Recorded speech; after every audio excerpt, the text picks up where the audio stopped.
Պարտադիր ժամկետային զինծառայությունն ավարտելուց եւ զորացրվելուց հետո տղաների արագ ինտեգրումը քաղաքացիական կյանքին անհրաժեշտություն է։ Գործազրկությունը կարող է լուրջ խոչընդոտներ առաջացնել այս պրոցեսի ընթացքում։ Պետության գործարկած զբաղվածության աջակցության պիլոտային ծրագիրը նպատակաուղղված էր այս եւ մի քանի այլ խնդիրների լուծմանը։ Ծրագրի առաջին բաղադրիչը ուսուցումն է, երկրորդը պրակտիկան եւ երրորդը միանվագ աջակցության տեսակը։ Բոլոր դեպքերում երկու կողմն է որոշում, որ բաղադրիչով են առաջնորդվելու, գործատու եւ ապագա աշխատող հանդիպման արդյունքում որոշում ուսուցում կամ պրակտիկա կամ երրորդ մոդելը։ Ուսուցման պարագան որոշելիս գործատուն եւ աշխատողը միասին են որոշում, որ սկզբից որտեղ սովորել, ինչ սովորել, որ գործատուն հետո պարտավոր լինի աշխատանքի վերցում։ Պետությունը իր կողմից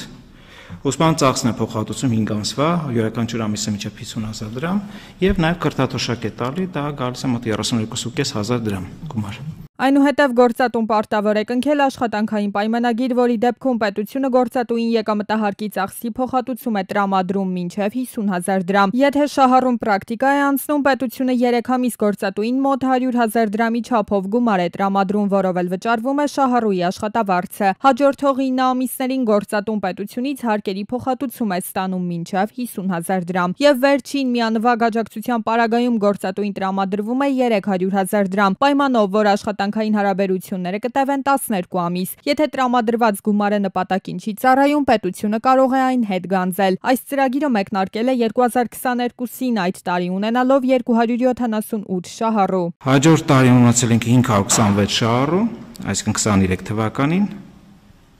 24 թվականին ունեցել ենք 321 շահառու, չնայած նախատեսել ենք 275 շահառու։ Եվ այս տարի մենք նախատեսել ենք արդեն 500 շահառուի համար ծրագիր եւ դեռ այս պայծրությամբ ունենք 75-ը բնական է։ Փորձը ցույց է տալի, որ տարվա ընթացքում շահառուների թիվը մեծանում է։ Թեև նախապես թվականակի նշաձող է սահմանվում, այնուամենայնիվ նախարարությունը սահմանափակումներ չի ներդրել։ Անգամ սահմանված թիվը լրանալուց հետո պատրաստ են աջակցություն տրամադրել ծրագրից օգտվել ցանկացողներին։ Երևանում եւ մարզերում ծրագրի դիմելիության մակարդակը գրեթե համազոր է, մասնագիտական նախընտրություններն են տարբեր։ Եթե առաջի 22 թվականին SMM-ի մասնագետների պահանջարկը չկար, այդքան էլ չէր զգացվում կամ էլ ապա հիմա արդեն 2024-ից սկսած մեր մոտ այդ մասնագիտությունը գտնվելով պահանջարկը մեծանում է։ IT ոլորտի 3D մոդելավորման մասնագետներ, կահույքագործ կամ այլ մասնագիտություններ, որոնք միջին մասնագիտական կրթություն են պահանջում կամ գիտելիք են պահանջում, իրականում աշխատաշուկան բակը մեծ պահանջարկ ունի միջին մասնագիտական կրթություն ունեցողների, դա լինի լավ զոդող, տաք պատշար, դա բոլոր դեպքերում մասնագիտություններն են